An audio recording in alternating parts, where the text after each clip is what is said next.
নমস্কার viewers, KD farm and কৃষিতে আপনাদের স্বাগত জানাই। বেশ অনেক দিন হয়ে গেল, বিভিন্ন কারণে আপনাদের সামনে ভিডিও নিয়ে আসতে পারি না, তার জন্য দুঃখিত। তো যাই হোক, এখন থেকে কন্টিনিউ ভিডিও আসবে। আপনারা প্রথম থেকে যেভাবে সাপোর্ট করেছেন সেভাবেই পাশে থাকবেন। তো মূল কথায় আসা যাক। এক দাদা কমেন্ট করেছিলেন যে কোন ছাগলের লাভ বেশি এবং আমি কি কি ঘাস খাওয়াই। তো যাই হোক দাদা, প্রথমেই বলি, কোন ছাগলে লাভ বেশি সেটা আমি বলতে পারবো না, কারণ আমার কাছে ক্রস বা উন্নত জাতের কোনো ছাগলই নেই। আমি দেশি দিয়ে শুরু করেছি, তো আমি বলতে পারবো না যে কোন ছাগলের লাভ বেশি।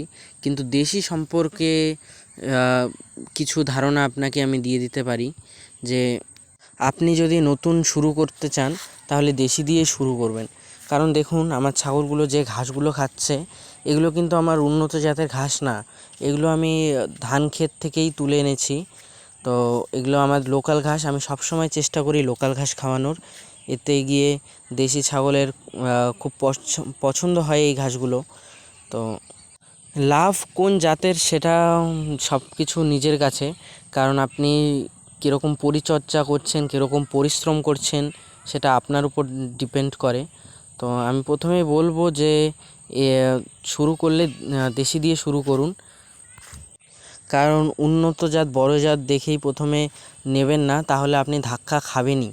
আর একবার ধাক্কা খেলে সেটা সামলানো অনেক মুশকিল হয়ে যাবে।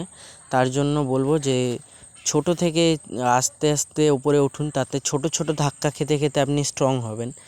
তো যেটা আমি নিজের ওপর অ্যাপ্লাই করছি। তো আমি মনে করি যে লোকাল ছাগলের মতো হয় না সব বিষয়, কিন্তু একটু পরিশ্রম করতে হবে। যেমন এই যে ঘাসগুলো, এগুলো আমি দুপুর 12টায় এই রোদের মধ্যে আমি এগুলো তুলে এনেছি। তো কিন্তু কিছু করার নেই, যেহেতু সকালে অনেক কাজ থাকে, তো এগুলোরও তো খাবার দিতে হবে। পাশাপাশি আমি উন্নত জাত বলতে আমার কাছে আগে নেপিয়ার ছিল, আর এখন আমি এক দাদার কাছ থেকে রেড নেপিয়ার কালেক্ট করেছি, তো সেগুলো রোপণ করেছি, সেই ভিডিও আসবে। কিন্তু আমি ওগুলো রেখেছি বিপদ আপদের জন্য, কারণ অনেক সময় বৃষ্টি থাকে বা অনেক সময় হয় না যে দেশি বা লোকাল ঘাস তুলতে যাওয়ার, কারণ সেটাও সময় সাপেক্ষ। তো তার জন্য কিন্তু আমি বেশিরভাগ চেষ্টা করি দেশি ঘাস খাওয়ানোর। আর গ্রাম্য পদ্ধতিতে ছাগল পালন করলে লস খুব একটা হয় না, হয়ই না বললে চলে, কারণ তাতে খরচাই হয় না। খরচা না হলে লসটা কোথা থেকে আসবে? তো দেশি ছাগলে লাভ আছে, তার জন্য দরকার একটু পরিশ্রম আর একটু নিজের বুদ্ধি খাটিয়ে কাজ করা। এই যে ঘাসগুলো আমি দিয়েছি, আপনারা দেখতেই পাচ্ছেন কি সুন্দর করে খাচ্ছে, একটি ঘাসও ফেলবে না। এগুলো খেয়ে এদের পেট ভরে যাবে। তো তাতে গিয়ে আমার খরচ খুব কম হয়, শুধু ওই হালকা দানাদারেই যা খরচ হয়। তো যাই হোক, কারো কিছু জানার থাকলে কমেন্ট করবেন।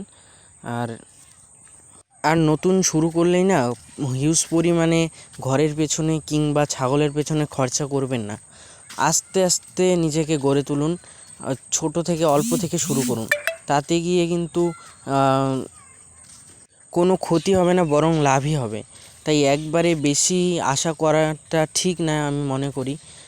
তাই বলবো, অল্প ইনভেস্ট করুন, একটা দুটো দিয়ে শুরু করুন, আর সঠিক পরিশ্রম করুন, দেখবেন আপনার ঘর ভরতে বেশি সময় লাগবে না। আর বাকিটা ভগবানের ইচ্ছে।